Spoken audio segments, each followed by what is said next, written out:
At lalo pa namin, Panginoon, na makita at maramdaman ang iyong pagmamahal sa bawat isa sa amin, Panginoon. Dahil alam namin, Lord, na ang iyong pagmamahal ay divine, Panginoon. Mahal mo ang bawat isa sa amin, Lord God. Kaya binigay mo ang iyong bugtong na anak na si Jesus para makamta namin ang buhay na walang hanggan. Father, we ask your holy presence to guide us, to open our ears to hear your word, Lord God, to hear your message, Lord God, and we need, O Lord Jesus, your holy presence para mai-apply namin ito sa aming mga buhay, Panginoon. Open our eyes, Lord, to see the face that you want us to see the spiritual things, Lord God, that we need to see, Panginoon. Hindi lamang, Lord, ang nakikita namin na yung mga bagay na nakabot ng aming mga mata, bagkus, Lord, yung mga bagay, Panginoon, na gusto mong ipakita sa amin na hindi namin kayang abutin ng aming pananaw, Panginoon. Kaya alam namin, Lord, na sa aming kalagitnaan naririyan ka. As your word says, that 2 or 3 that is gathered in your name, you are in the midst of us, Panginoon. Kaya salamat, Lord. We acknowledge your holy presence. We acknowledge that you are here, Lord God, sa lugar na ito, Panginoon, dahil ikaw ang itinataas, ikaw, Panginoon, ang pinapupurihan sa lugar na ito, Panginoon. At salamat, Lord, dahil alam ko, Panginoon, ang mensahe na ito ay para sa amin lahat, Lord. Para kami, Panginoon, ay magkaroon ng awakening sa aming buhay, Panginoon. Kung kami man po, Panginoon, ay nanghihina, andong, Panginoon, ang iyong mga salita, andyan ang mga salita mo para kami palakasin. Kung kami, Panginoon, na hindi nakakaunawa, Lord, bubuksan mo ang aming pag-unawa para maunawaan namin ang iyong mga salita. At ito, Panginoon, ay ma-apply namin sa aming mga buhay, Panginoon. We thank you, Lord God. Father, we thank you. We thank you for holy presence. We thank you for the presence of the Holy Spirit. We thank you that you are here today. We thank you, Lord God, na ikaw, Panginoon, ang nagbibigay sa akin ng tamang salita na ilalabas ng aking mga bibig, Panginoon, ang aking bibig, Lord God. Itago mo ako sa iyong presensya, Lord. Na ang makita sa akin, Panginoon, ay ang iyong presensya at ang marinig sa aking bibig, Panginoon, ay mga salita mo lamang.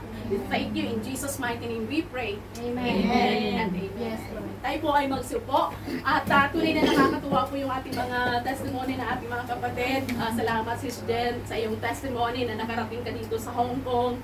Maayos ang iyong kinalalagyan. Hindi mo pinakinggan kung ano man yung mga naririnig mo, nababasa mo. Everything has purpose, has reason why God brought us in this place. Tayo po ay dito tayo hinumold, hinuhubog tayo ng Panginoong Diyos. So ano man po yung ating pinagdadaanan sa buhay, ito po ay mayroong plano ang Panginoong Diyos. Lahat po ay may plano ang Panginoong Diyos. Lagi nating titingnan ito sa ating positibo na pananaw. Dahil kung ano yung nakikita ng ating mata, dun lamang ang limitasyon ng nakikita natin. But beyond that, God can see. Amen. Nakikita lahat yan ng Panginoong Diyos. At walang lihim sa Panginoong Diyos. Nakikita at nakikita ng Panginoong Diyos lahat-lahat ng ginagawa natin. Amen. So, ang title po ng ating topic for today is 3 pictures of the greatness of God's love. Do you believe that God loves us? Yes. Amen. Nararamdaman po ba natin ang pagmamahal ng Panginoon Diyos? Yes. Paano muna sabi na mahal ka ng Panginoon Diyos? Pinoprovide niya ang mga needs. Ginising na. Yung provision natin ay dahil sa pagmamahal ng Panginoon Diyos. Bigay niya yung buhay niya. Kahit nagkamali tayo, tumutulong pa rin si God. Yung binasa natin, Rhoda, no? His love endures forever. Ano man yung pinagdadaanan natin sa buhay, His love endures forever. Amen. Tayo po ay mahal ng Panginoon Diyos. Ano man yung pinagdadaanan natin sa ating buhay, God loves us. Yun ang pagmamahal sa atin ng Panginoon Diyos. Gaano man tayo, ilang beses man tayong madapa, tayo ay ibinabangon ng Panginoon Diyos. Itong beses ka mong madapa, ibabangon at ibabangon ka ng Panginoon Diyos. Di po ba? Sabi nga kung 7 beses ka madadapa, 7 beses ka rin na ibabangon ng Panginoong Diyos. Yes. Ibig sabihin, yung kanyang pagtulong sa atin at yung kanyang pagmamahal sa atin, there is no boundary. Walang limitasyon ang pagmamahal sa atin ng Panginoon Diyos. Minahal ka noon, minahal ka ngayon, at hanggang sa wakas, mamahalin at mamahalin ka ng Panginoon Diyos. So, ganun po ang pagmamahal ng Panginoon Diyos sa atin. Hindi kagaya ng pagmamahal ng tao. Ang pagmamahal ng tao sa atin, mamahalin ka lang kapag may nakukuha sa'yo. Kung kaya mong ibalik ang pagmamahal na ibinibigay sa iyo ng tao, yun, mamahalin ka talaga kung linis ng pagmamahal sa iyo. Mayroong kapalit ang pagmamahal sa atin. Hindi po ba? Yan sabi nga, love with benefits. So, yun ang sinasabi ko ng karamihan, ano po. Pero Panginoon Diyos, mahal tayo eh. Hindi niya tinitingnan yung past mo, hindi niya tinitingnan kung gaano ka ka-failure noon, kundi minahal ka niya ng buong buo. Thank you, Lord. So, dito po pag-aaralan natin yung tatlong pictures ng greatness ng pagmamahal ng Panginoon Diyos sa atin. And this topic is, our text for today is found sa napaka talagang alam na verse ng lahat. John 3:16. At siguro po kahit tayo ay nakapikit at tayo tulog, kaya nating i-recite ang John 3:16. Tama po ba? So tayo nga po ay magsitayo at sabay-sabay natin kahit nakapikit. Okay, sa New International Version po tayo. At dito po, isang text lang po ang ating babasahin, na isang lang po verse. So ito po ay makikita natin sa John 3:16. For God so loved the world that He gave His only begotten Son, that whoever believes in Him shall not perish but have eternal life. Dinagdagan ko ng bigatin. Opo. So ito po yung salita ng Panginoon Diyos at dito po makikita natin at mararamdaman ang kanyang pagmamahal. He gave His only begotten Son. Nag-iisang anak pero ibinigay sa atin to save us from eternal damnation. Purihin po ang salita ng Panginoon Diyos. Tayo po ay magsiupo at alam po natin na tayo ay mahal ng Panginoon Diyos. Mahal na mahal tayo ng Panginoon Diyos. So, okay? So, ito po yung sabi nga dito po sa ating introduction, there are pictures that speak volumes kahit walang single word. Makita mo lang ang isang picture, mayroon ka nang sasabihin mayroon ka nang mabubuo na salita or definition or ang tawag ito yung description doon sa picture. Tama po ba? Nakikita mo na. Alam mo na kung ano ang ibig sabihin ng isang picture. Tama po ba? Kahit walang words. Marami kang masasabi sa isang picture lamang. Nakita mo yung isang kapatid mo na umiiyak habang nagpipray. Ang nasa isip mo, natatouch ng Holy Spirit. Ang nasa isip niya, makasalanan kayo umiiyak. Di ba? Yung isa naman, siguro maraming problema yan. So, there are things that we can say about one picture. Yes. Marami pong nasasabi. So, sabi dito, they capture moments so rich that our hearts remember them long after our eyes close. Minsan, pag nakakita ko si Ate Rodo, umiiyak. Naaalala mo, pag uwi mo sa bahay, naaalala mo kaya siya umiiyak. Naalala mo, kahit naisip mo, ano kaya ang dahilan bakit siya umiiyak. Nakita mo na umiiyak siya. So, there are so many things that we can say about one picture. Diba? Kahit wala ng salita. Makita mo lamang si Ate Neil na naggigitara at nakapikit. Sasabihin mo, nag-worship siya. Diba? Masasabi natin yan. So, there are pictures that there are no words that is written, pero alam mo ang ibig sabihin. So, ganun din po sa John 3:16. So, John 3:16 paints three scriptures not on canvas, but such pictures not on canvas, but in the heart, revealing the greatness of God in vivid detail. So John 3:16 po, mabasa lang natin.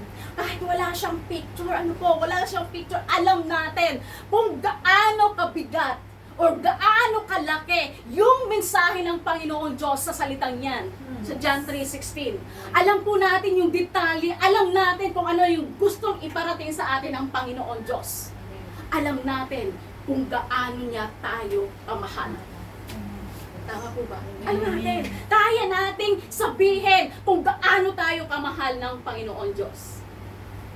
How about us? Alam kaya ng Panginoon Diyos kung gaano natin siya kamahal?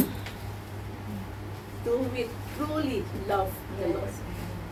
Kung alam natin na ang Panginoong Diyos ay mahal na mahal tayo by giving His only begotten Son to us, so that we will not be put or we will not be thrown into the lake of fire, para magkaroon tayo ng buhay na walang hanggan. Ano yung iyong respond sa pagmamahal ng Panginoong Diyos sa iyong buhay? Obedient. Mahal ba natin ang Panginoong Diyos? Faithfully, continually, and Do we truly know the Lord? And do we truly love the Lord?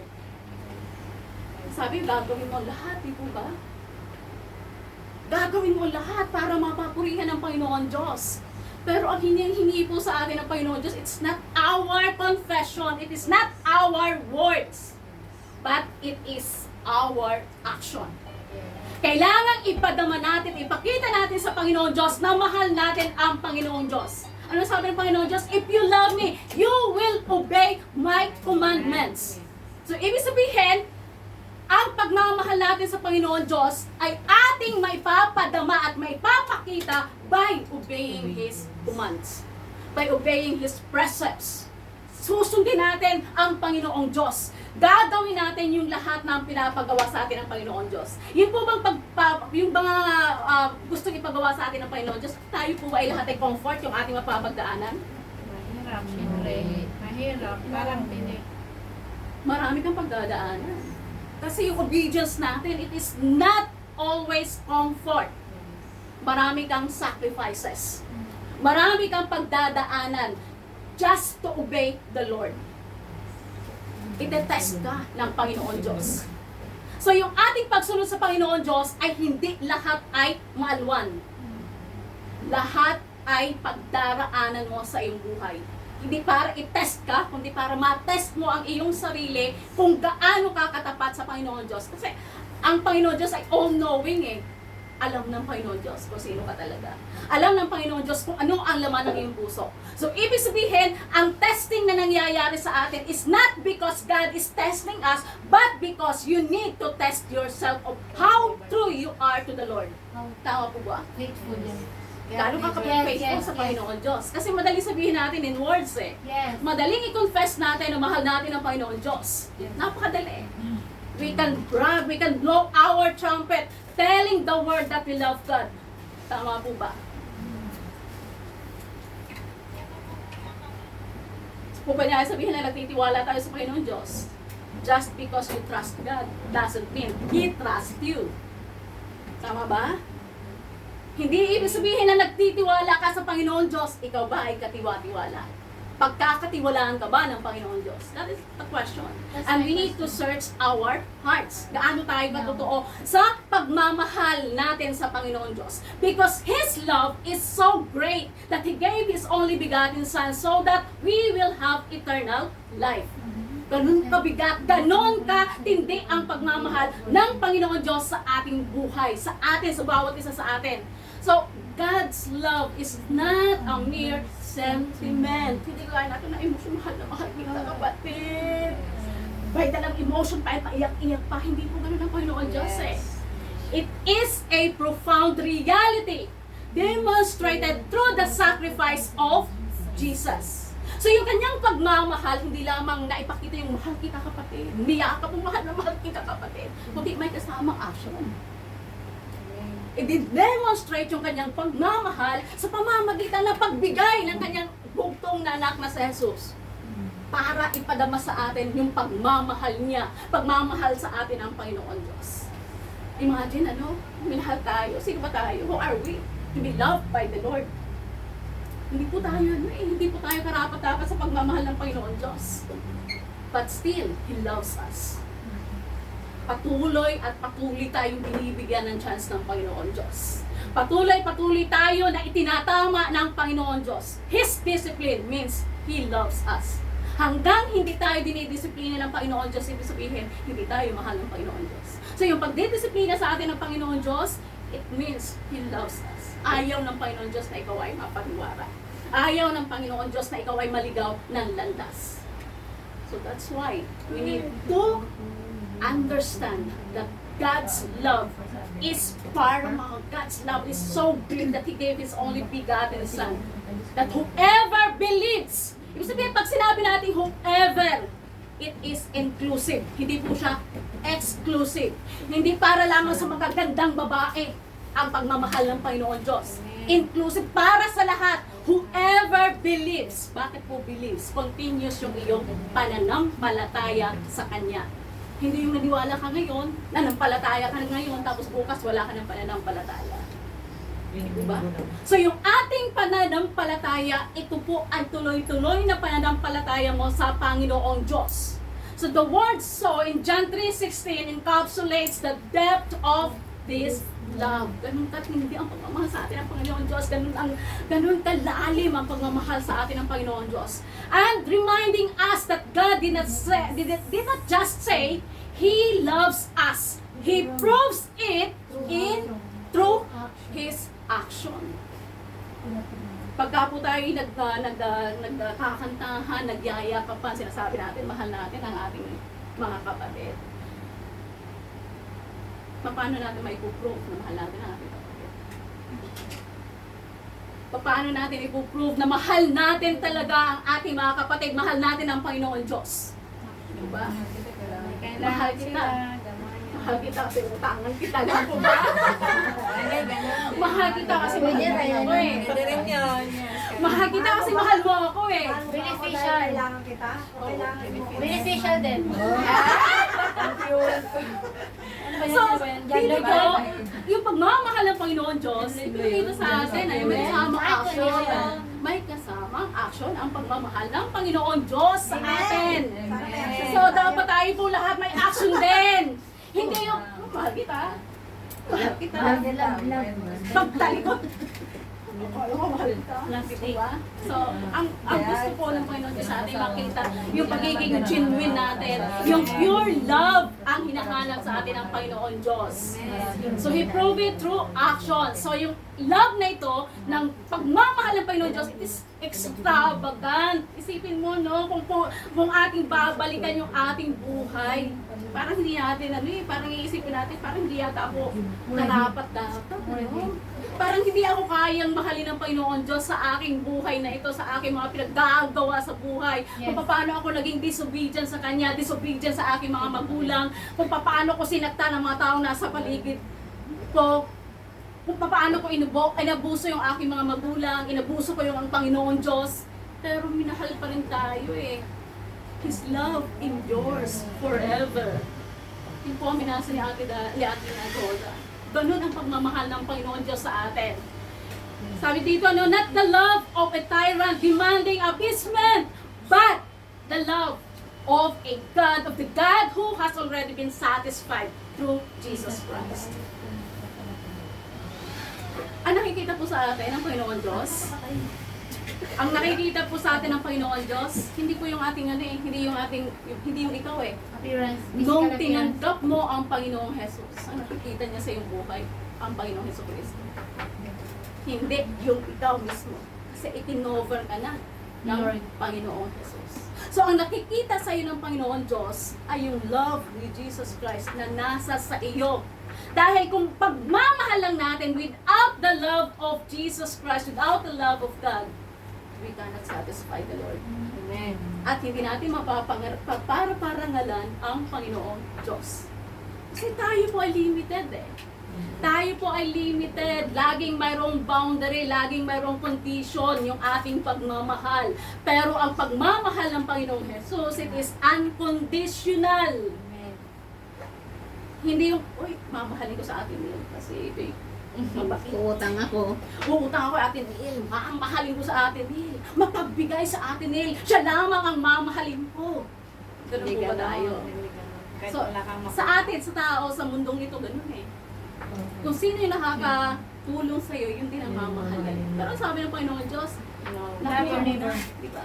Nakuha mo na. Nakuha mo na. Once hindi ka Ang tumulong, hindi ka glory. nadala. Ito ba? Nakuha na, wala namang ibibigay sa iyo. Kasi nakuha mo na ang glory sa tao. At nakuha mo na ang praise. Kaya wala nang ibibigay sa iyo ang Panginoon Diyos. So the weight of the cross and the suffering of Christ demonstrate the depth of God's love.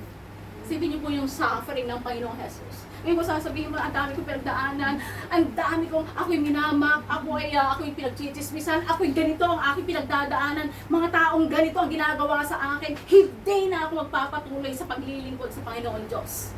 Pero naisip mo ba yung bigat ng cross na dala-dala ng Panginoong Jesus? Naisip mo ba kung gaano kabigat yung humiliation na pinagdaanan ni Jesus Christ? Naramdaman mo ba yung betrayal ng mga kasamahan ni Jesus Christ sa kanya nung siya iniwanan? Nung time na siya ay hinuli, na siya ay iniwanan ng kanyang mga kasamahan? Yung betrayal ni Judas. Gaano kasakit nun? Nakasakasama mo. 3 years kasakasama mo, ibinitray ka.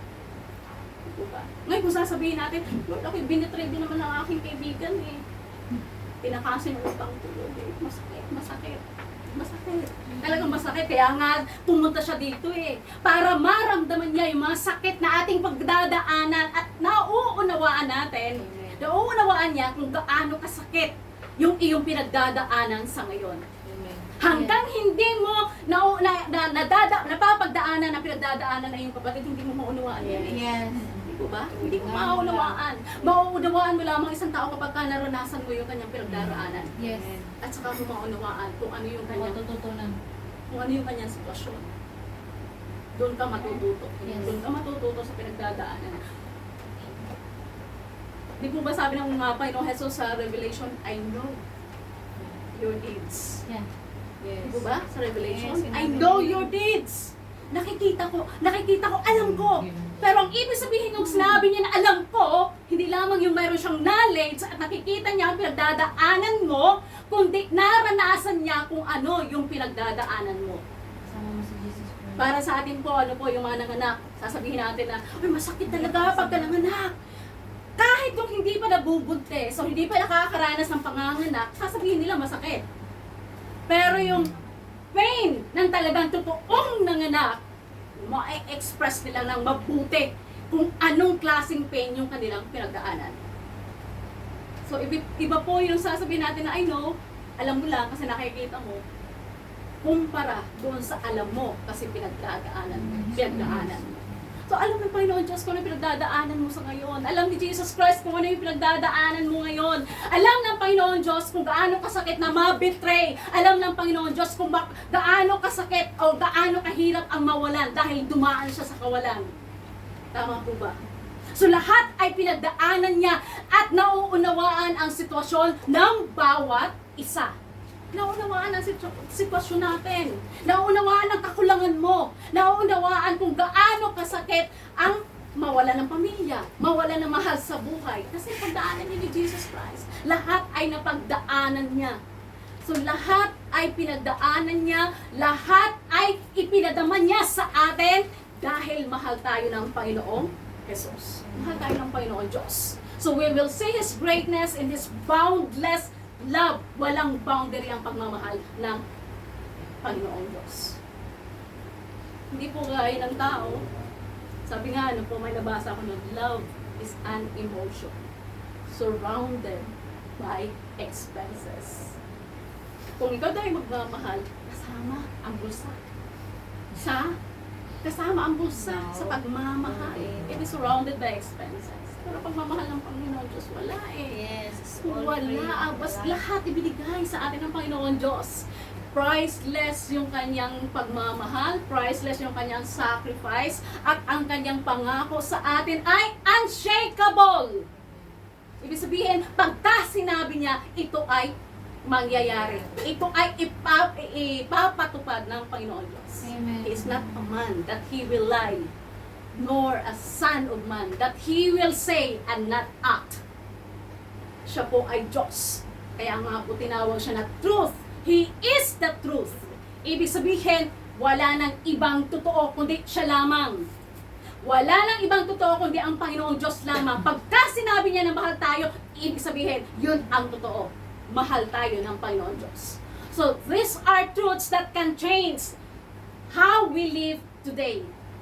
Kung ano yung ating pamumuhay sa ngayon, yung truth yung love ng Panginoon Diyos, yung truth ng kanyang pagmamahal sa atin, it can change your life. It can change your future. It can change your situation today. Kung nararamdaman mo, kung tatanggapin mo sa iyong buhay na mahal ka talaga ng Panginoong Jesus. So tayo po ba ay naniniwala na mahal tayo ng Panginoon Diyos? Amen. Mahal po ba tayo ng Panginoon Diyos? Amen. So hindi po natin maaaring itanggi na tayo ay mahal ng Panginoon Diyos. He has given us His only Son and give us eternal life. Yun po ang pagmamahal ng Panginoon Diyos sa atin. At dapat po nating patuloy na paniwalaan at pagkatiwalaan ang salita ng Panginoon Diyos na tayo ay mahal ng Panginoong Jesus. Mahal po niya tayo. At dapat paulit-ulit nating alalahanin ang kanyang ginawa para sa atin, para mabigyan tayo ng buhay na walang hanggan. So tayo po ba ay naniniwala na may buhay tayong walang hanggan? Amen. Binigay niya yun ang truth So dapat ating paniwalaan at pagkatiwalaan lahat ng sinasabi sa atin ng Panginoong Jesus. Okay, number 1. Ito po yung 3 pictures of the greatness of God's love. Number 1, the greatness of His love. Let us take a look at the greatness of His love. Gaano ba ka-great? Gaano ba ka-great yung pagmamahal sa atin ng Panginoon Diyos? So sabi dito, for God to love the world, that He gave His only begotten Son, that whoever believes in Him should not perish but have everlasting life. Ito po yung mababasa natin sa John 3:16a. God's love is unconditional. Letter A, God's love is unconditional. God's love doesn't start when we become good enough. Minsan hindi, ayaw kong pumunta sa church kasi makasalanan ako. Saka na ako pupunta sa church pagka ako'y okay na. Saka ako lalapit sa Panginoong Diyos kapag ako'y mabuti na. Yun po ang katwiran natin. Pero sabi, God, kaya pumunta dito sa Jesus to seek and save the lost. Di po ba? Ang hinahanap ng Panginoon Diyos yung mga lost. Sino ba ang hahanapin? Hindi yung nawawala, di po ba? Yes. Ang hinahanap ay yung mga nawawala. At tayo po ang mga nawawala sa presensya ng Panginoon Diyos. Kaya hinahanap tayo ng Panginoon Diyos. At tayo po ay kanyang nililikom ang mga tao na nawawala para maipadama ng Panginoong Jesus ang kanyang pagmamahal sa atin. Sipin nyo, pinili tayo ng Panginoon Diyos. While we were still sinners, hindi po nang dahil ikaw ay mabuti na. So, ibig sabihin, lahat ng nandito sa church, hindi po tayo mga mabubuti. Tayo po ay broken. The church is full of people who are broken, who needs God's love. Tayo po ay nangangailangan ng pagmamahal ng Panginoon Diyos. Tayo po ay nangangailangan ng presensya ng Panginoon Diyos. Wala pong perfecto na church. Dahil ang church ay para pong hospital na punong-puno ng mga taong may sakit. Ang sakit niya ay inuubo. Ang sakit niya cancer. Ang sakit niya ay mental. Ang sakit niya. So, ibig sabihin, the point is, lahat tayo, sama-sama tayo dito na may sakit at may pinapagaling sa atin ang Panginoong Diyos. Tama po ba? Pinapagaling po tayo ng Panginoon Diyos. Kaya wag mong hanapin dito ang perfecto. Lahat po tayo ay broken. We need healing. We need physical healing, we need emotional healing, we need relational healing, and we need social healing. Paano natin pakikisamahan ang ating kapwa? At dito po tinuturo sa atin ng Panginoon Diyos. Ang kanyang salita ay blueprint ng ating buhay. Yun po ang dapat nating sundin. Ang salita niya ay blueprint ng ating buhay. Ano sinasabi sa Romans? We owe people love. Anong utang natin sa tao? Pagmamahal. So dapat ibigay natin ang pagmamahal na yan. Tinanggap mo ang pagmamahal ng Panginoon Diyos. So ano yung iyong trabaho sa ngayon? Ano yung purpose mo? Ano yung responsibility mo as believer? You need to spread that love. You need to love the people around you. Hindi lamang sa salita, kundi sa ating mga gawa. Ipadama natin. Ipadama natin, tanggapin natin ang flows ng bawat isa because we are not perfect. Habang nandito tayo sa mundong ito, our flesh is dominating our lives. Laging tayo, ito ang tukso natin yung flesh natin The lust of the eyes, the lust of mouth. Yes, kasama po. Actually, ang Proverbs, Yes. ano po ang 3 M? Ang tinutukoy sa Proverbs. Ang content ng Proverbs. Mouth, money, and moral. Yes. Di po ba? Yun ang sinasabi sa Proverbs. Proverbs is the book of wisdom.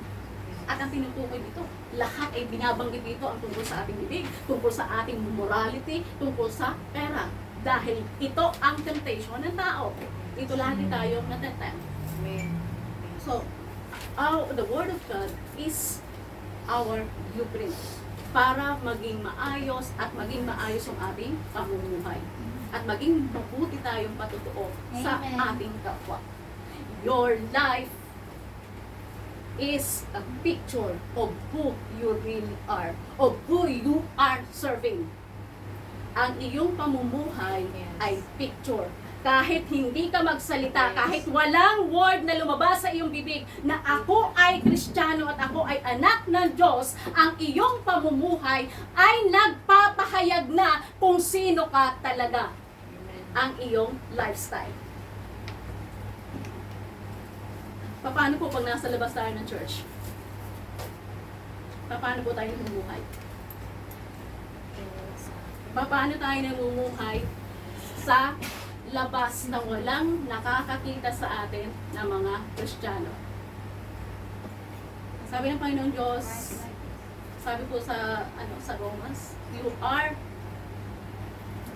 in this world, but you are not of the world. You are set apart, and you must be set apart from the pattern of this world. Dapat separated ka. Kasama mo ang mundo, pero dapat makita na ikaw ay katangi-tangi, na iiba ka. Dahil ikaw ay anak ng Diyos. Makita sa iyong pamumuhay, makita sa iyong treatment, sa iyong kapwa, makita at marinig sa iyong salita. The way you talk, the way you treat people around you. Yun po ay nagpapatunay na ikaw ay anak ng Diyos. Sinasabi natin mayroon tayong faith. Ano po yung patunay na talagang totoo ang iyong faith? Paano natin masasabi ang genuine ng ating pananampalataya? Para sa akin. It is not what we profess, it is not what we say, but it is the fruit of the Holy Spirit that is working in your life. It is not your gift. Kahit sino po pwedeng gamitin ng Panginoon Diyos, gagawing vessel ng Panginoon Diyos. Kahit sino po pwedeng gamitin ng Panginoon Diyos. But it doesn't mean that they are saved. Yes. Di ba? Pero ang patutuo na totoo kang Kristiyano, na genuine ang iyong pananampalataya, ay makita sa iyo ang fruit ng Holy Spirit. Nakikita po ba sa atin ang fruit ng Holy Spirit? Suminhal po tayo ng Panginoon Diyos while we were sinners. Hindi ka minahal dahil mabuti ka na, dahil ikaw ay nagbago na, dahil ikaw ay naging mabait na, kundi minahal ka noon pa man. Minahal ka ng Panginoon Diyos. Bakit hindi natin maramdaman yung pagmamahal ng Panginoon Diyos? Bakit we feel that we are separated from the Lord? Kahit pinapadama niya sa atin yung pagmamahal, but we cannot feel the love of God. We cannot understand. We don't feel His presence in our lives. Kasi ang sinasabi po sa Isaiah, your sins has separated you from the Lord. Dahil sa ating kasalanan. So dapat palagi po tayong humihingi ng kapatawaran sa Panginoon Diyos. Ano po ang kaibahan ng isang anak ng Diyos na nagkasala at yung mga hindi pa anak ng Diyos or wala pang relasyon sa Panginoon Diyos na nagkakasala? Kasi sasabihin, kung talagang Kristiyano yun, bakit siya nakakasala? Bakit siya ganoon? Ano po ang kaibahan? Yung wala pa tayong relasyon sa Panginoon Diyos, gina-justify natin ang ating kasalanan. Halimbawa, nasinungaling ka. Sasabihin natin, Roda, kay kapatid, kaya naman ako nagsinungaling kasi gusto ko lang pagtakpan siya. Baka siya pagalitan ng kanyang amo, kaya pinagtakpan ko na lang siya, nagsinungaling na lang ako. Gina-justify niya yung kanyang ginawang mali. Pero kasalanan is kasalanan. Yes. Pero nung ikaw ay naging anak ng Diyos, nagkasala ka, the Holy Spirit will remind you to repent. Yes. pagsisikap. Andun yung guilt eh. Yes. Pero dati wala kang guilt eh. So ibig sabihin, tayo po ay prone na magkasala kasi nandito pa tayo sa mundo ito eh. Kaya wag natin tingnan kung bakit nagkakasala ang ating mga kapatiran. Hindi mo alam kung paano kumikilos ang banal na Espiritu Santo. Nire-remind po yan. Nire-remind po yan ang banal na Espiritu Santo na magsisikap. Kapatid, anong nangyayari sa iyo anak? Bakit ikaw ay nagpapatuloy sa iyong pagkakasala? Kailangan mo ng balik. Nararamdaman natin yung presensya ng Panginoon Diyos. Nararamdaman natin mayroon tayong guilt. Nakikita natin na mayroong ginagawa ang Panginoon Diyos sa buhay natin. So huwag natin tingnan yung flaws ng ating kapwa. Huwag natin tingnan ang kakulangan ng bawat isa. Kasi po lahat tayo hindi tayo perfecto eh. Paano mo sasabihin na pinapoint out mo ang kakulangan ng isa nung ikaw mismo, sabi ng Panginoon Diyos, ikaw maraming kakulangan din. The more na sinasabi mo yung kakulangan ng isa, the more na sinasabi mo na you are much better than that person. Kaya sabi ng Panginoon Diyos, you have to think other people better than you. Hindi yung ikaw ang mas magaling sa kanya, di po ba? Dapat lagi nating iisipin ang ating kapwa ay mas magaling sa atin. And it is a sign of humility. Tinuturuan tayo na maging humble ng Panginoon Diyos. So God's love is unconditional. Ibig sabihin, yung pagmamahal ng Panginoon Diyos, nagsimula yan hindi nung tayo ay makasalanan pa. Hindi yan nagsimula nung tayo ay naging good enough sa iyong paningin, sa iyong pakiramdam. Ay, talagang mamahalin ako ng Ate Neil. Kasi ako naging mabait na kay Ate Neil. Di ba ganun tayo? Hindi eh. Yung pagmamahal niya, it is not because you are good enough for her love. Kundi minahal ka niya because He loves you. Kung wala nang ibang explanation, mahal kita dahil mahal kita, wala nang iba. Yes. So ibig sabihin, yung pagmamahal na yon ay cover kung ano man yung lahat ng iyong kahinaan. It will cover. Sabi nga, the love of God covers multitude of sin. Hindi niya nakikita yung lahat ng iyong kahinaan. Ang flaws mo, hindi na tinitingnan ng Panginoon Diyos. Dahil kung yun ang titingnan sa akin, wala. Dahil sinabi ng Panginoon Diyos sa Romans, for all have sinned and fall short to the glory of God. Karapat-dapat ka? Karapat-dapat ako? Hindi po. Wala pong karapat-dapat. Lahat po tayo ay makasalanan. Minahal niya tayo while we were still sinners. Ganun po kalalim ang pagmamahal ng Panginoon Diyos sa atin. Christ died for us. His love flows from His very nature because God is love. God is love and that love flows na lahat tayo ay nakaranas ng pagmamahal. So mababasa po natin yan sa 1 John 4:8.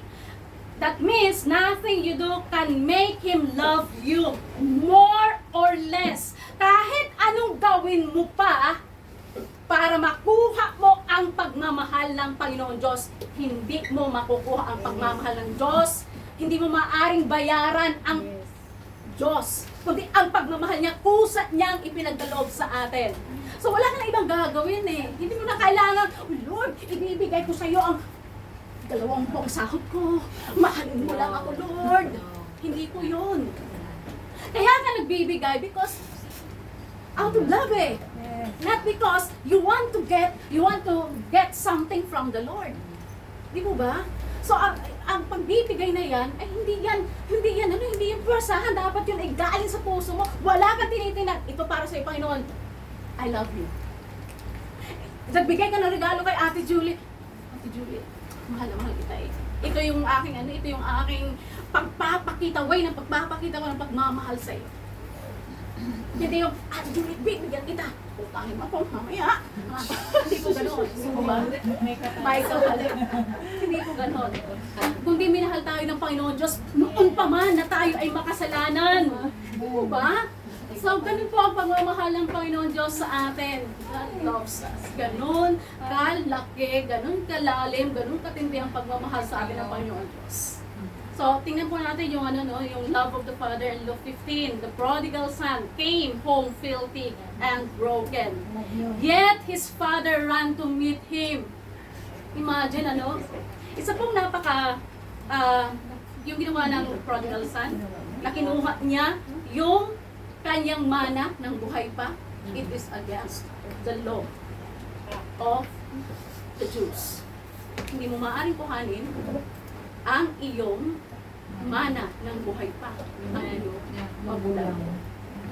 Pero pinagbigyan. Hindi po ba? Pinagbigyan.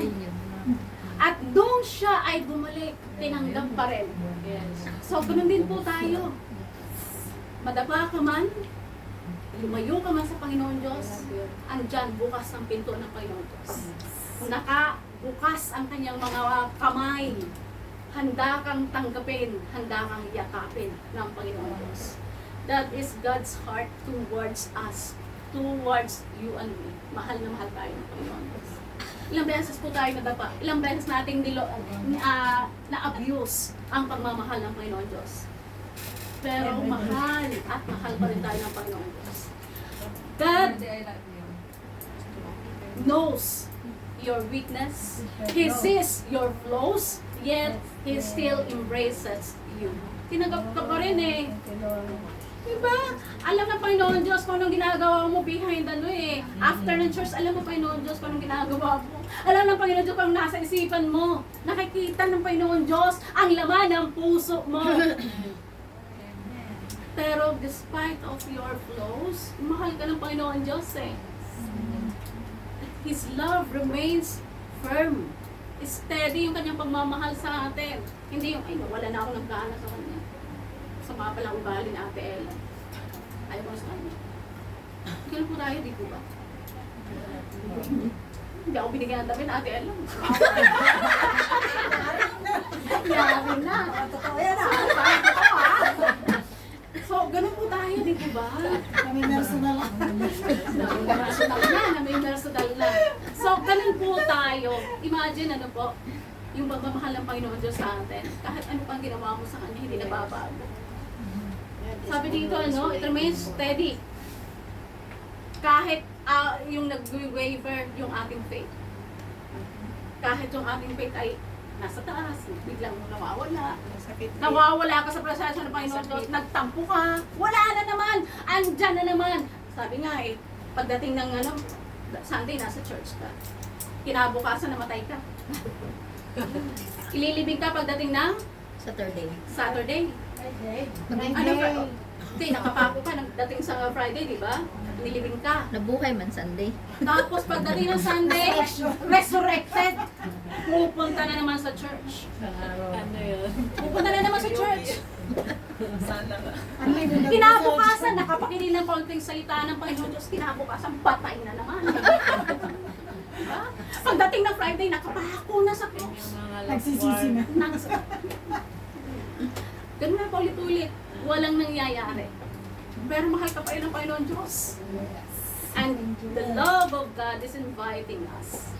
Ay po, God's love not only accepts us, it calls us closer. Yun po ang pagmamahal ng Panginoon Diyos. Nararamdaman mo ang pagmamahal ng Panginoon Diyos. Ito po ay magdadala sa iyo sa kanyang presensya. Yung kanyang pagmamahal sa iyo. Hindi ikaw mismo. Ipinapadama sa iyo ng Panginoon Diyos, but you have to decide. It is your choice. Hindi ka pipilitin. Hindi ka pipilitin ng Panginoon Diyos, pero nire-remind ka ng Panginoon Diyos na lumapit ka sa atin. Hindi maaaring basta ka na lang lalapit without God reminding you to come near to Him. Nire-remind po tayo ng Panginoon Diyos. The Holy Spirit is working in our lives. So it calls us closer. Jesus said in Matthew 11:28, "Come to me." Come to me, lumapit kayo sa akin. All who are weary. All who are carrying burdens. Lumapit kayo sa akin. Sino magpapagaan ng inyong burden? Sino magpapagaan ng kabigatan ninyo? Di po ba ang Panginoon Diyos? So, His invitation also moves us outward. Sabi dito sa 1 John 4:19, we love because He first loved us. Hindi mo matututunan na magmahal ng kapwa mo without the love of God. Unang nagbigay sa atin ng pagmamahal ay ang Panginoon Diyos. You cannot keep it to yourself. Kung mahal mo talaga ang Panginoon Diyos at naranasan mo ang pagmamahal ng Panginoon Diyos, hindi mo yan itatago sa iyong sarili. Ipapadama mo yan sa iyong kapwa. It will flow. Dapat dapat po yun ay maipadama natin ang pagmamahal na yun sa ating kapwa. So you begin to share it at home, at work, and even with those who seems hardest to love. So ibig sabihin, yung pagmamahal ay hindi mo pipiliin lamang kung sino yung iyong mamahalin. It is not exclusive, it is inclusive. Lahat po ay dapat nating mahalin. Ang ating utang sa tao ay pagmamahal. Yun po ang utang natin sa tao. So that is how His love multiplies. Paano mag-multiply ang pagmamahal ng Panginoon Diyos? Kung ikaw na instrumento niya, ay hindi mo ipinadadama ang pagmamahal na yan. At sinarili mo lang, para kang binigyan ka ng mana ng Panginoon Diyos, binigyan ka ng pera, o ito, binigyan ito sa iyo dalawa, ito yung talent mo, ito yung sa iyo isa lang. Ang ginawa mo, naku, natatakot ako. Baka itatago ko na lang ito sa ilalim ng lupa. Hindi mo palalaguin. Ay yung mga wise na binigyan ng Panginoon Diyos, pinalago niya. Ipinadaman niya. Binigyan ka ng isang balding pagmamahal. Ngayon, ang ginawa mo, nag-multiply ng iyong pagmamahal, ipinadama mo sa mga tao. At yung isa, binigyan isang tabong pagmamahal, itinago. Yung pagmamahal. So, ang pagmamahal ng Panginoon Diyos, dapat po yan ay nag-multiply. Dapat po yun ay pinapadama natin sa ating kapwa. Makita sa ating pamumuhay. Number 2, the greatness of His sacrifice. We know that love requires sacrifice. Ito ba? That is the cost of discipleship. The cost of love. For God so loved the world that He gave His only begotten Son, that whoever believes in Him should not perish but have everlasting life. So, letter A, God's gift is priceless. Priceless po ang regalo ng Panginoon Diyos. God did not give us gold or silver. He gave His Son. Isipin mo kung ikaw ang mayroong anak, sabihin sa'yo ng Panginoon Diyos, sige nga, kung mahal mo ako, pataanan mo sa trend ang iyong anak. Kung mahal mo ako, ipibigay mo. Siya dumang-harsh si Pastora ba? Ay, yun ang ginawa lang. Di ba? Yung ginawa ng Panginoong Jesus kay ano? Kay Isaac. Hindi niya kay Abraham na i-offer yung kanyang anak. Kasi madali sabihin na mahal natin ang ating Panginoon Diyos sa salita eh. Pero paano kung dumating sa point na kailangan ikaw ay pagpiliin? Sige nga, i-test mo ang iyong sarili kung gaano mo kamahal ang Panginoon Diyos. Kaya mo pa rin bang sundin? Ay, sabi niya, if you love me, you will obey me. Ay, sabi ng Panginoon Diyos, sige, ang iyong anak, patsagasaan mo dyan. Yun yun. Yes. Pero alam natin, ang Panginoon Diyos ay hindi magbibigay ng instructions sa ikakapahamak. Diba? Kung may tiwala ka, alam mo, kagaya ni Abraham, alam niya, na masisave yung kanyang anak na hindi, kasi may pangako yun eh. Pangako ng Panginoong Diyos kay Abraham. Padadamihin ko ang iyong salit-saling lahi ng ganukas, sin dami ng bituin ang iyong salin lahi. So kung mamamatay si Isaac, so paano dadami ang kanyang nag-iisang anak niya? Di po ba? Huwag na natin tingnan yung isang anak. Dahil yun ay anak na hindi kalooban ng Panginoon Diyos. Kundi ang sinasabi ko po ay yung kalooban ng Panginoon Diyos sa buhay ni Abraham. So ibig sabihin, nandun, alam ni Abraham na yung kanyang pagsunod sa Panginoon Jesus, mayroon siyang gagawin ng Panginoon Jesus. Hindi yun, may nakahanda na eh, na pang-alay para sa Panginoong Diyos. So ibig sabihin, ang faith ni Abraham ay na-test. Yung kanyang sarili, madaling sabihin po natin na tayo may pananampalataya. Pero, doon matetest yung ating pananampalataya sa time na ikaw ay mamimili. Will you obey the Lord? O ang susundin mo ay ang iyong kalooban? So sabi po dito, yung gift sa atin ng Panginoon Diyos is priceless. Yung buhay ni Kristo ibinigay sa atin is priceless. God did not give us gold or silver. He gave us His only begotten Son. Yun po ang binigay sa atin. Priceless po ang binigay sa atin. Pinakamahalaga na regalo sa atin ng Panginoon Diyos. So, 1 Peter 1 1 verses 18 to 19 says, we were redeemed with the precious blood of Christ. Isipin niyo po, yung price na ating ibinigay sa atin, yung dugo ni Kristo eh. Ganun kamahal tayo. Isipin mo, ibinuhos niya yung kanyang dugo sa cross ng Kalbaryo to save us from eternal damnation. Yung value ng gift niya is measured by what it cost the giver. Kaya nga tandaan niyo po sa Matthew, yung nagbigay na widow at saka yung mayaman. Alin doon ang mas costly ang ibinigay? Yung sa widow. Bakit? Buong kayamanan niya yun eh. Ay itong nagbigay ng napakalaki, yun po ay excess lang ng kanyang kayamanan. Tinatirahan lang niya lang yun. Pero talagang itinataas niya, pinapakalansing niya. Para malaman, barya lang yun sa kanya. Samantalang itong widow, 2 mites lang yung kanyang pera, pero yun ang kanyang buong kayamanan. Ibinigay niya sa Panginoon Diyos. Kaya gaano man kalaki yung ating ibinibigay sa Panginoon Diyos, kung ikaw ay you have so much, more than enough, mayroon kang more than enough sa iyong buhay, at ibinigay mo lang ay barya kahit malaki yun sa paningin ng tao, hindi pa rin yun valuable sa Panginoon Diyos. Kasi it cost you nothing eh.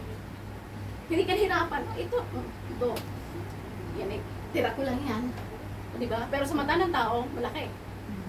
Di po ba? Pero hindi ka nag-sacrifice. Hindi ka nag-sacrifice kagaya ng ating mga ibang mga mahal natin na kapatid na nagsasacrifice sa kanilang pagmamahal sa Panginoon Diyos. The cross shows there was no price too high for your salvation. Gaano ka man kasama sa iyong paningin, gaano man kakabroken ang cross ng Panginoong Jesucristo ay nandyan. Iko-cover ka ng kanyang pagmamahal. Abraham was willing to offer Isaac, yet God provided a ram in his place. Imagine that. In contrast, God offered Jesus with no substitute. Walang substitute. Samantala si Abraham, nung ini-offer niya si Isaac, mayroong substitute. Andyan yung ram na nakahanda na in replacement of Isaac. Samantalang nung ini-offer, binigay ng Panginoon Diyos, si Kristo sa atin, walang kapalit. Hindi po ba? Walang ipinalit sa Kanya, walang replacement sa Jesus. Binigay niya talaga sa atin dahil sa pagmamahal sa atin. So the sacrifice of Christ was not partial, it was complete. That priceless gift demands that we see our worth through His eyes and walk in grateful obedience. Are we obedient to the Lord? Sinusunod po ba natin siya? We always pray that let your will be done, O Lord. Pero pagka tayo ay huli nating panalangin, Lord, let your will be done. Pero ipinipresent mo ang iyong panalangin na ang gusto mo, Lord, ito ang gusto ko. Ito, Lord, ang gustong gusto ko. So, ibig sabihin yung gusto mo, ang ipinipresent mo na dapat ito ang masunod. Pinapa-approve mo lang sa Panginoon Diyos. Wala yung kalooban niya. Lord, let my will be done. Yung will mo pa rin ang gustong i-present sa Kanya. Lord, ito yung gusto ko, Lord eh. Pag sinabi ng Panginoon Diyos na hindi anak, hindi yan ang gusto ko para sa'yo. Yung gusto mo pa rin ang sinusunod. Sasabihin mo na nagpipray ka. Hindi lalapit mo sa Panginoon Diyos. So, letter B, God's gift is personal. Ito po ay personal. Salvation is not abstract idea. It is deeply personal. So Galatians 2:20 says, the Son of God loved me and gave Himself to me. I am crucified with Christ. Therefore, I no longer live. Sabi ng Christ. But Christ lives in me. Kaya po ba natin sabihin yun? Hindi na ako na nabubuhay para sa sarili ko. Nabubuhay ako para kay Kristo. Naka-crucified ka na. I am crucified with Christ. Therefore, I no longer live. Jesus Christ now lives in me. Sino po ang namumuhay na sa inyong buhay? Jesus. Yan ang sabi sa atin. Kailangan patunayan natin na ang Panginoon Hesus Kristo namumuhay sa atin. So, God's sacrifice was for you, not just for humanity in general. Para sa iyo. Binigay niya si Kristo para sa iyo. Para sa iyo. Ang binigay sa iyo. Para sa iyo. Para sa iyo. Para sa iyo. Lahat. Personal. Personal na binigay niya sa iyo ang kanyang buhay. Bawat isa. Yung lahat ng gustong bakat makamtan ang buhay na walang hanggan. Tanggapin mo siya sa iyong buhay. Ibinibigay na sa iyo, ano pa ang gagawin mo? Hindi po ba dapat tanggapin natin? Binibigay sa iyo, ini-offer na sa iyo ng Panginoon Diyos eh. So we have to accept that. We have to accept that love, that salvation. Ano lang ang hinihili sa atin ng Panginoon Diyos? Get things right with the Lord. Magsisi na sa iyong mga kasalanan. So God's sacrifice was for you, not just for humanity in general. He knows your name, He knows your story, and still went to the cross for you. Thank you. Kaya mo bang ibigay ang iyong buhay para sa, ibibigay ko ang aking buhay para sa isang martyrer? Siguro hindi eh, hindi po ba? Bibigyan ko ng regalo itong makasalanan, ito. Hindi mo, ang pipiliin mo yung mabuti sa iyong paningin. Hindi mo bibigyan ng pansin, yung sa tingin mo yung masama. Hindi mo bibigyan ng pansin. I-ignore mo yun. Ako, nakakatakot yun. Baka ako'y bukuhin yun, baka ako'y patayin yan. Pero ang Panginoon Diyos, hindi. Hindi po ba? Pero ang Panginoon Diyos, wala. Tinignan tayo ng lahat, para sa lahat. Inclusive, yung kanyang pagmamahal. Isipin nyo ng para sa lahat. At ito'y personal, dun sa mga taong tatanggapin yung kanyang regalo. So, walang may tatago sa Panginoon Diyos.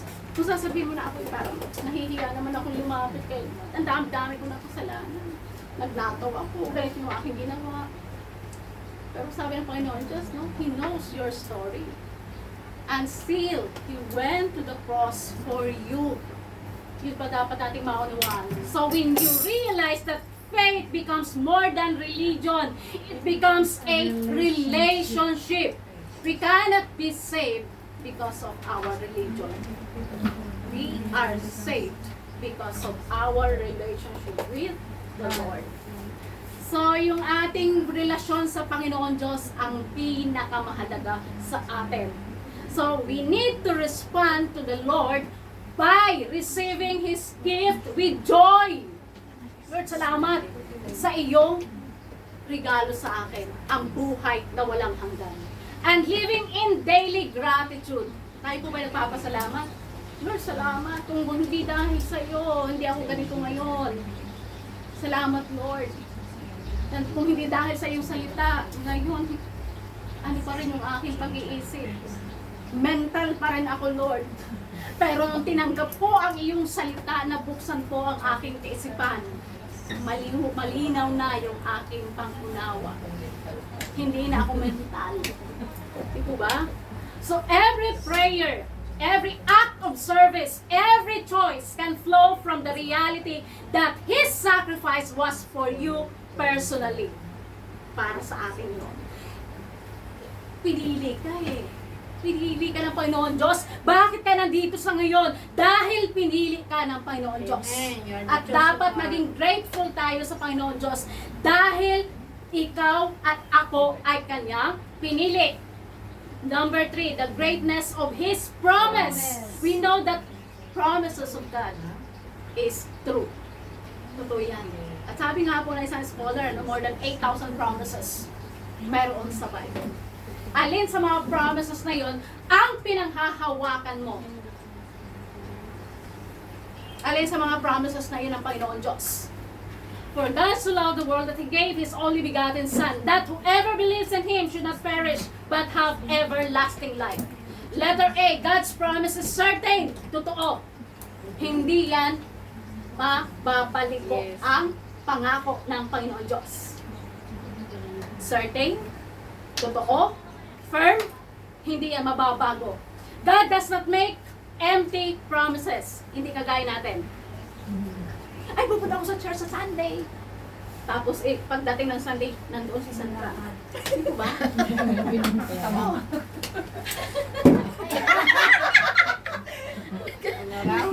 So, ibig sabihin, hindi, ibig sabihin, ganun po tayo. Yes, Yun that is yung the close. reality. Ilang sana eh. So, kung ikukumpara natin sa promises ng Panginoon Diyos, yung pangako ng Panginoon Diyos totoo eh. Tayo po ay nababalik ko yung ating pangako kasi may mga circumstances na hindi natin maiwasan. Kaya hindi natin natutupad yung pangako natin sa Panginoon Diyos. Pero Panginoon Diyos, pag sinabi niya, sinabi niya.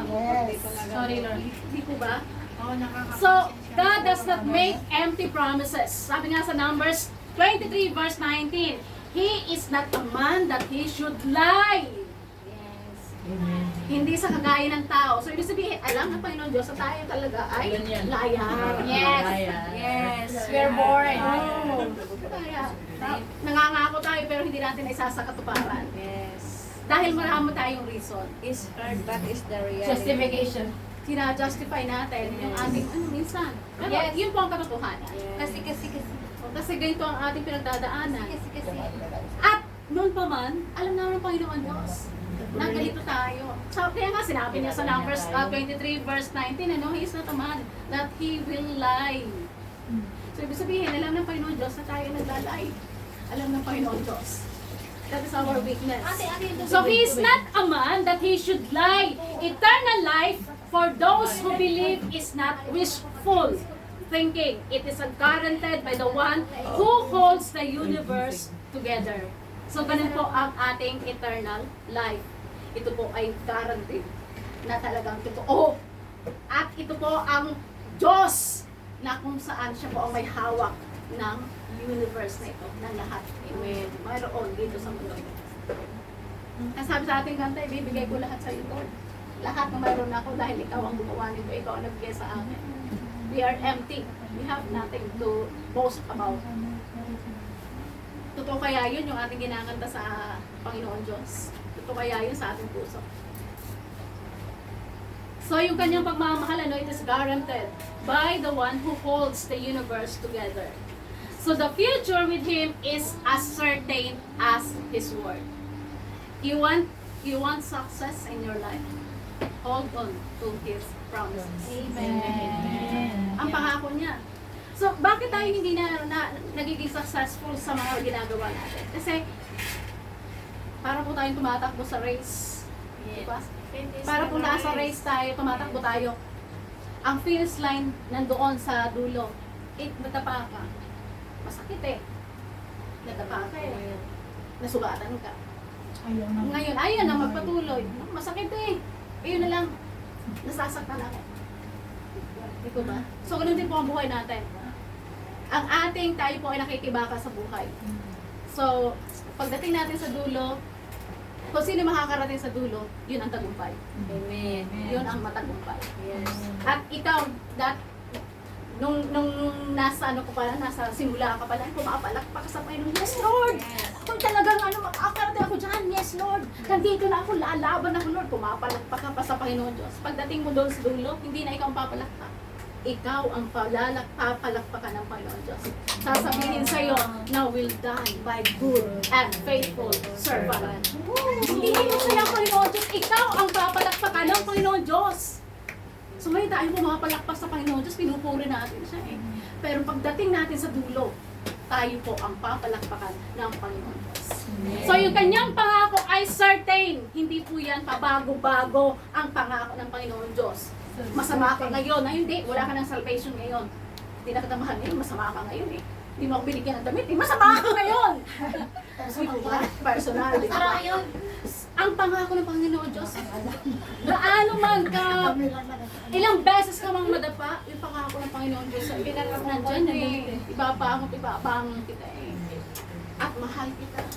Ano man ang iyong flaws, yun po ang pagmamahal ng Panginoon Diyos. Mahalin mo. Mamahalin pa rin kita. Kaya ka nalang damit eh. So, yun po, certainty brings courage in life's storm. Kung talagang totoong alam mo na mahal ka ng Panginoon Diyos, hindi mo titingnan yung masasama ang ugali sa iyo eh. Yes. Ang titingnan mo, ang Panginoon Diyos, basta mahal ako ng Panginoon Diyos. Ano ba sabihin mo sa akin, Ate Roda, basta mahal ako ng Panginoon Diyos.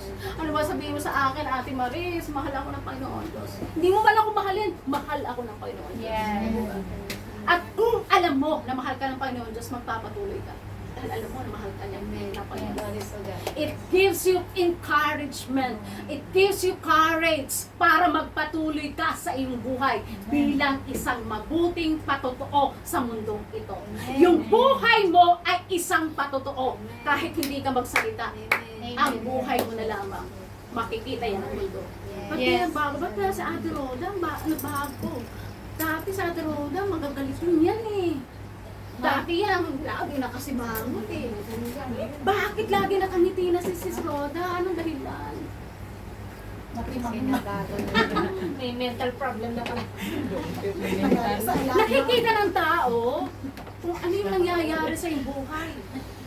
At kung sila ma-encourage, nakita nila kung gaano ka-powerful ang Diyos na sinasamba mo. Dahil nakita sa iyong pamumuhay, kahit gaano ka kagaling, kahit gaano kadami ang iyong verses na sa ulo at hindi nakikita sa iyong buhay, useless. Yes. Kahit sabihin mo, ay alam ko yan from Genesis to Revelation. Alam ko yan.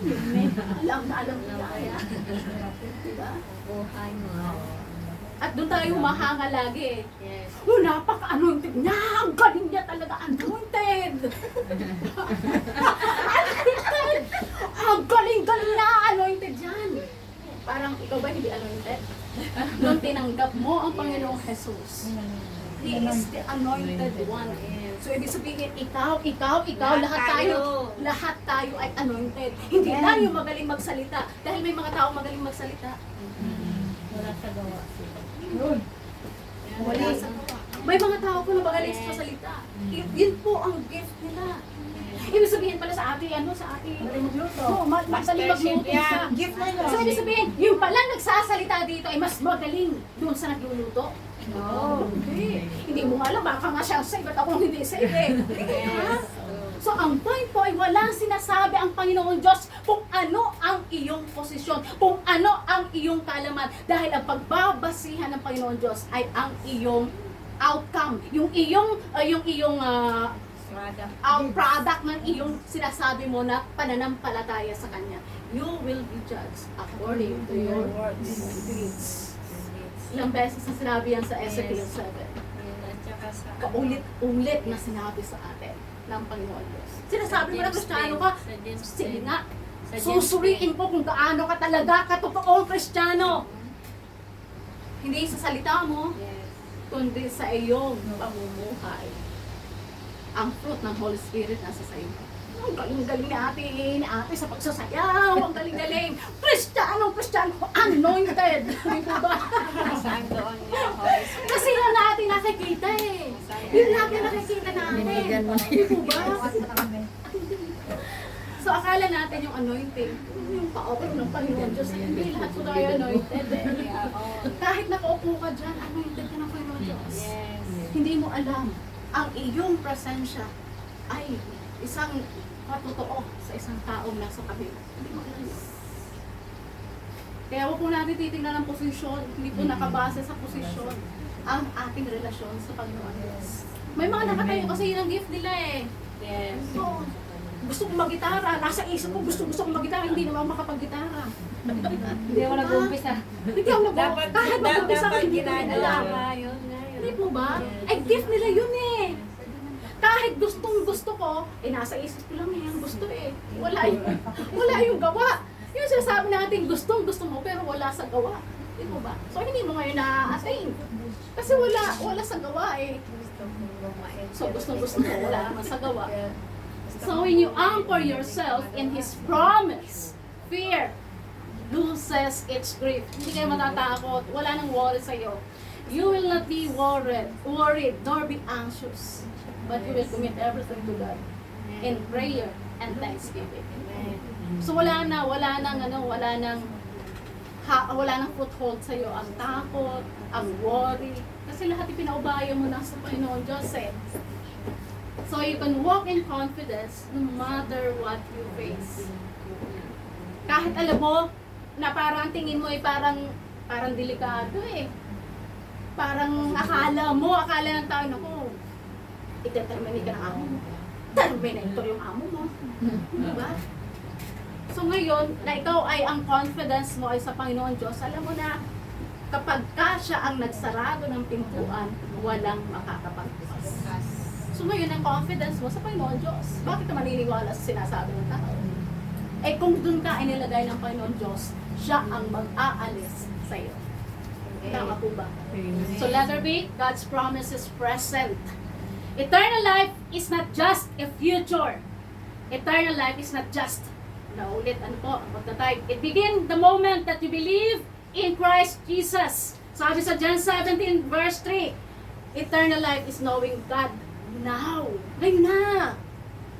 Yung totoong alam mo, kilala mo talaga, may relasyon ka talaga sa Kanya. His promise includes His presence. Hindi lamang yung empty promises, kasama po ang Kanyang presensya. Pag sinabi niya, kasama ng Panginoong Jesus, kasama mo ang presensya ng Panginoong Diyos sa iyong buhay. Yun ang pangako niya eh. Ang sabi niya, I will never leave you, I will never forsake you. Ano yung kinatatakot natin? Na alam natin na ang pangako ng Panginoong Diyos ay totoo. So His promise includes His presence, His peace, and the power in your everyday life. So wag po tayong matatakot. Dahil kasama natin, kahit gaano man kagulo ang mundong ito, andun yung kapayapaan mo. Amen. That peace surpasses human understanding. Hindi nauunawaan ng mundo eh. Yung kapayapaan na mayroon ka. Dahil ang kapayapaan mong yan ay nanggagaling sa Panginoong Diyos. So this truth changes how we live. So dapat alam natin. Dahil kung totoong alam natin yung truth, alam natin, so wala tayong takot. Alam mo na ang Panginoon Diyos ay naroon yan. Siya ang humahawi ng iyong daraanan. So lalakad ka na hindi ka matitinik dahil nangunguna ang Panginoong Jesus sa iyong buhay. Nililinis na ang iyong daraanan. So do not wait to experience joy, hope, and purpose. We live in them today. Dahil nasa sayo ang Panginoong Jesus. Ngayon sinasabi mo, bakit hindi mo nararanasan ang joy? Tanungin mo ang sarili mo.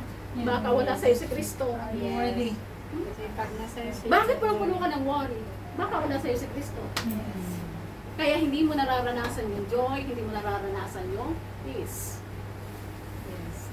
When we embrace His promise as a present reality, we walk through each day with assurance, knowing He is with us in every moment.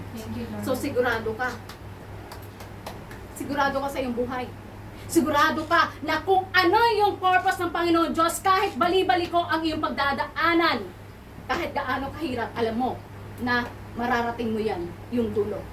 Dahil ang Panginoong Jesus ang iyong kasakasama. At yan ang pangako ng Panginoong Jesus sa iyo eh. Kung sinasabi ng Panginoon Diyos na you will be the top and not the bottom, then believe. Yun ang sinasabi ng Panginoon Diyos. Ang sinasabi ng Panginoon Diyos, the fruit of your womb will be blessed, then believe it. Huwag mo sasabihin na ang iyong anak ay curse. Dahil kung talagang ikaw ay anak ng Diyos at sinusunod mo ang Panginoon Diyos, ang sabi sa Deuteronomy chapter 28, the fruit of your womb will be blessed. Ang iyong anak ay kasama sa i-bless ng Panginoon Diyos. Amen po ba? So yan po ang pangako ng Panginoon Diyos. Sino ba ang mag-aakala for 7 years wala akong contact sa aking anak? Inalayo ang aking anak. Araw-araw, ipinag-pray ng aking employer. Naririnig ko araw-araw. Ipinag-pray ang aking anak. Inilayo sa akin ang aking anak. Pero ang lumapit sa akin ay ang aking anak. For 7 years. Kung ano yung aking mga pinagdaanan, hindi mga pain sa aking buhay, sa aking relasyon, buhay, pamilya, ang aking anak ay nakakaranas ng blessing. Kung awas na faithful ka sa Panginoon Diyos, God will bless the fruit of your womb. Ang aking anak, alam natin na last year, nag-terminate na kanyang kontrata sa barko. Nagbayad kami ng napakalaki, $5,000. Nakabangga ang aking anak, kailan lang, 2 months ago, nasa 1 milyon. Pero yung kanyang pamilya na kinabibilangan niya ngayon, yung kanyang mga impulse, napaka-bless na akin. Napaka-bless na akin. Walang condemnation. Hindi sinabihan ng aking anak na hindi ka nag-iingat eh. Saan mo papuhan na 1 milyon? Wala, ni isang salita na narinig ng aking anak. Kinocomfort ang aking anak. Nung kahapon lang, pinadala sa akin ng aking manugang yung isang negosyo nila, korporasyon, isang negosyo, ipinangalan sa aking anak. Kahapon. Napaka-bless ang anak na sa asawa Napaka-bless niya. ang no? aking anak. So, ibig sabihin, ang duming biyaya ng Yes. Panginoon. God, the fruit of your womb. Ayan. Kung faithful ka sa Panginoon Diyos. What if your blessing come bright? Alam natin, di ba? Ito-bless tayo ng Panginoon Diyos. Amen. Isipin mo, imagine, ang aking anak, na kung titingnan ko ang aking sarili, kung kumpara ko sa pamilya ng kanyang napangasawa. Ano eh, kahit pa nung nagbabarko ang aking anak na kumikita mahilig sa mga alino, walang-wala. Kumpara sa kinikita ng pamilya nila. Pero napaka-humble eh. Napaka-humble ng family. Ng mga Christian Bless sila. them all. Christian sila. Meron pa ng kapatid sila. Puro babae. Swerte naman naman yung magiging asawa Hindi, niya. kasi kung sa iba-iba yun, kung sa iba-iba yun, ikinasal lang ang aking anak. Kaunti lang ang aking ano doon, mas maganda sa babae. Negative 800,000 ang gastos. Pero hindi, ako ang lahat ang gastos. Ang bahay nila, mahigit 4 na milyon, 1 taon lang na nabayaran. Ang na-share lang ng aking anak, magkano lang na-share. Ano, ng aking anak sa bahay. Binayaran nyo ng aking manugang 269,000 monthly. So, 4 na milyon, nabayaran yung within 1 year. So, ganun. Ibig sabihin yung blessing ng Panginoon Diyos. Hindi ko naranasan yun sa pamilya ng aking asawa. Lahat ng condemnation, lahat pagkaanan, yung pain, yung lahat, na yung, kaya ako discrimination, kasi teacher ka lang eh. Sila abroad eh. Sila nasa Amerika, mga kamag-anak. Mga teacher lang eh. So sasabihin sa iyo, ang kinikita mo, ganito lang ang kinikita mo. Wala yung kinikita, mas malaki pang kinikita ng aking tindahan kumpara sa kinikita ng asawa mo. O sinabi sa aking asawa na, ang asawa mo nakita ko, nagda-drive ng sasakyan papuntang Lucena. Ay nasa bahay ako. Isipin mo yun. Nasa bahay ako, sinisiraan. Yung aking estudyante, pagka nag-e-exam kami, nahuhuli ko na nangongopya. Pupuhanin ko yung notebook, magsusumbong sa aking hipag. Sabihin, si mga lalakas po, sumasama ng balik, kinuha yung aking notebook. Ang aking ng hipag, sasabihin sa aking asawa, sa abroad ha, sa barko, sasabihin ng aking hipag, ang sama talaga ng iyong asawa. Ang estudyante, maglareklamo dito. Ngayon tatawag ang aking asawa, masama talaga ugali mo. Sabi kinuha mo daw ang notebook, tingnan mo, pinag-uusapan ka dyan sa eskwela, sumasama na ugali mo. So, tingnan yung pain, yung emotional damage, yung nawawalan ka ng confidence, kasi yung target sa yung emotion, ang iyong morality. Pero ang Diyos, napakabuti na Panginoon Diyos. Tumating ako dito na napakabawa ng aking self-confidence. Kaya ako pumunta dito, hindi dahil gusto ko dito. Gusto kong patunayan. Gusto kong pumunta ng Canada. Gusto kong patunayan na kung anong tingin mo sa akin, hindi ako gano'n. Gusto kong malampasan kung anong kinikita ng asawa ko. Pero ang Panginoon Diyos may purpose. Talaga yung plano natin. Hindi Hindi doon yung kalingin dito. Hindi yan para So, doon. ang Hindi ka Panginoon para Diyos doon. may Teacher ka pa rin, Pastora? May purpose ang plano. May plano ang Panginoon Diyos. So, sabi ko ba gabi, yung aking kaibigan, na dapat ako ang pumalit sa kanyang ako ang pumalit sa kanyang employer. Gusto ako ng employer niya, American Indian. Nung naging presidente yung kaibigan ko, sabi sa akin ng aking kaibigan, ikaw na papalit dito. Iayos na ako ng mga papel. Kasi dumating ako dito, naka-red ribbon lahat ng aking mga papeles. So, gustong-gusto ako kasi Indian ang amo ko. So, magaling ako magluto ng Indian food. So, ngayon, gusto ako talagang ipaprocess na. Kaya lang sabi ng Panginoon Diyos, nangusap sa akin ng Panginoon Diyos, sa Luke, sabi niya, stay in the city. Pinanindigan ko yun, hindi ako umalis. Gaano kahirap ang aking trabaho, napakahirap, dalawang bahay ko. Nagluluto ako 3 times a day. Ngayon, sabi niya Ate Marilyn sa akin, iniisip daw niya, bakit hindi ka pa umalis dyan? Hirap na hirap ka, hindi umalis. Ano ka Ate Marilyn? May sinabi sa akin ng Panginoon Diyos. Doon daw niya naunawaan. Na kaya hindi ako umaalis kahit gaano kahirap yung aking pinagdadaanan. Kasi mayroong purpose ang Panginoon Diyos. Yes. Tinitrain ako sa mga difficult people.